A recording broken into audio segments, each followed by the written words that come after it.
আজকে শুনছেন ইতি তিলোত্তমা সিরিজের দ্বিতীয় গল্প ফিরে আসা আলো, পরিচালনায় রুয়াম চ্যাটার্জি।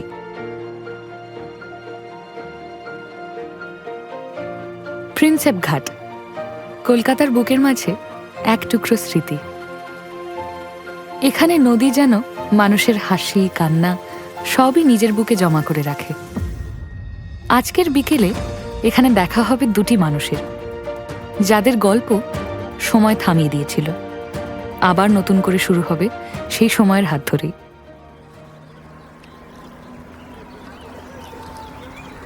কত বছর পর এলাম এখানে, কিছুই খুব একটা বদলায়নি, শুধু আমি মানুষটাই বোধহয় বদলে গেছি।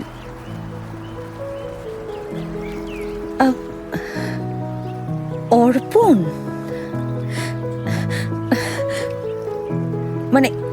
মানে অর্পণ, সত্যি তুই? ইরা, এত বছর পর! আমি এখনো বিষয়টা বিশ্বাস করতে পারছি না। ইরা আর অর্পণ কলেজের ব্যাচমেট ছিল। একে অপরের প্রতি আকর্ষণ থাকলেও তারা সেটা প্রকাশ করেনি কখনো। কিন্তু ওদের চিন্তা ভাবনা, পছন্দ অপছন্দ, এই সবের মধ্যে একটা অদ্ভুত মিল ছিল। বন্ধুরা বলতো ওদের মধ্যে নাকি টেলিপ্যাথির জোর আছে। আজ এত বছর পর এরকম দেখা হওয়াটা কিন্তু দারুণ। তাহলে কি আজও আমাদের টেলিপ্যাথির জোর আছে? কি বলিস? তুই কিন্তু একদম পাল্টাসনি। সেই একই চোখের দৃষ্টি, একই চেনা ভঙ্গি, শুধু একটু পাকা চুল আর বয়সের রেখা। 25 বছর পর এমন ভাবে হঠাৎ, ভাগ্য মাঝে মাঝে পরিহাস করার বদলে অনেকটা আনন্দ দিয়ে দেয়। চল নদীর ধারে বসি, অনেক কিছুই কিন্তু বাকি রয়ে গেছে বলার।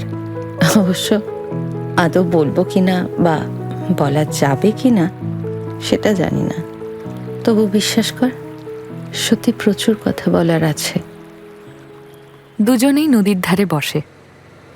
বিকেলের রোদ গঙ্গার জলে সোনালি আঁচড় কেটে দিচ্ছে, যেন সময় থেমে গেছে আর সব স্মৃতি একে একে ফিরে আসছে।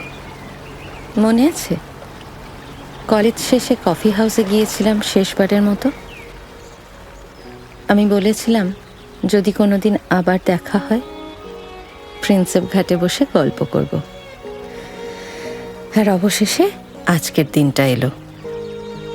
মনে আছে, শুধু ভেবেছিলাম অনেক আগেই এই দেখাটা হবে। আসলে আমাদের আজকের এই হঠাৎ দেখাটা এত বছর পরেই হওয়ার ছিল। তুই সবসময় এত ব্যস্ত ছিলি, দায়িত্ব, সংসার, কাজ। হ্যাঁ, কিন্তু সত্যি বলতে কি, অনেকবার চেয়েছিলাম তোকে খুঁজে বের করতে, সাহস হয়নি। অর্পণ, আমি কখনো তোকে বলিনি, আর তুই বুঝতিস কি না জানিও না, কিন্তু আমার তোর প্রতি একটা দুর্বলতা ছিল, যেটা আমি কিন্তু কোনোদিন অস্বীকার করতে চাইনি, অন্তত নিজের কাছে।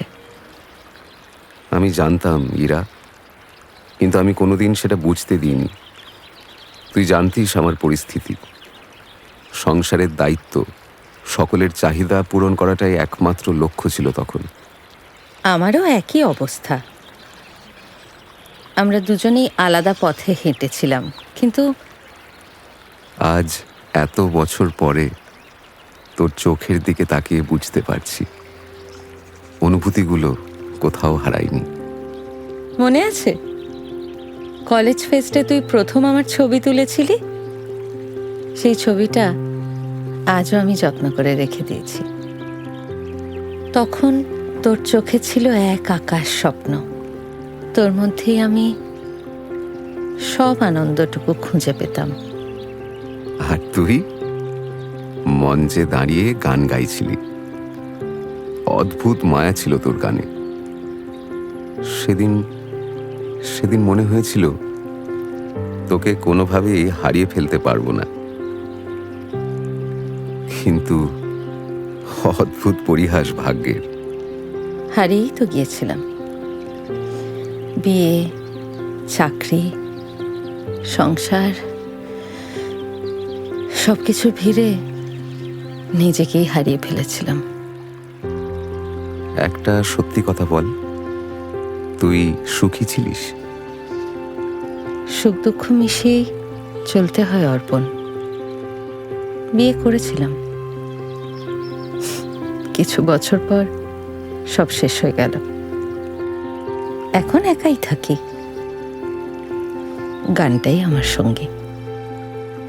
আমিও তো বিদেশে চলে গিয়েছিলাম, তখন শুধু কাজ আর ক্যারিয়ার। একটা সম্পর্ক ছিল, টিকলো না।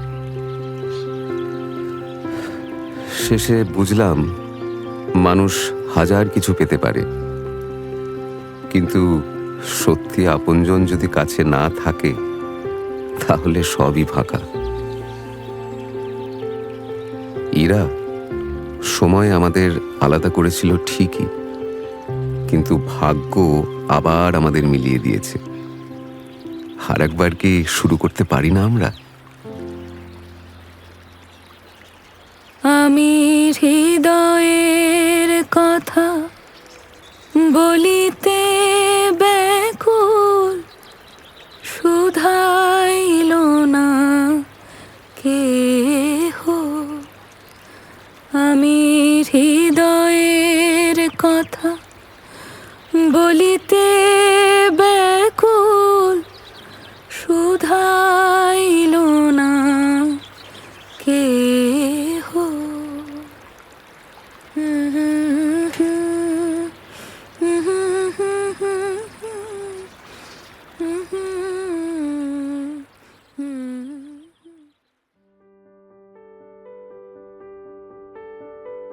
কলকাতা প্রেমের শহর। শহরের আনাচে কানাচে ছড়িয়ে আছে ভালোবাসার ছোঁয়া। আমরা সকলেই কম বেশি সেই অনুভূতির সাক্ষী।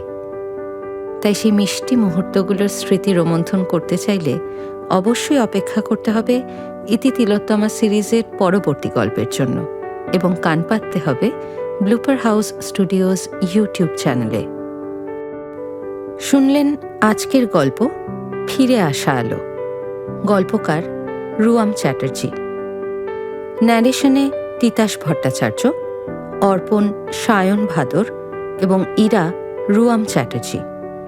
সাউন্ড রেকর্ডিংয়ে উজান সেনগুপ্ত এবং সৌরিত ভট্টাচার্য। সাউন্ড ডিজাইনে শুভাশিস বিশ্বাস। সাউন্ড মিক্সিং এবং মাস্টারিংয়ে Arjun Chatterjee. Produced by Blooper House studios.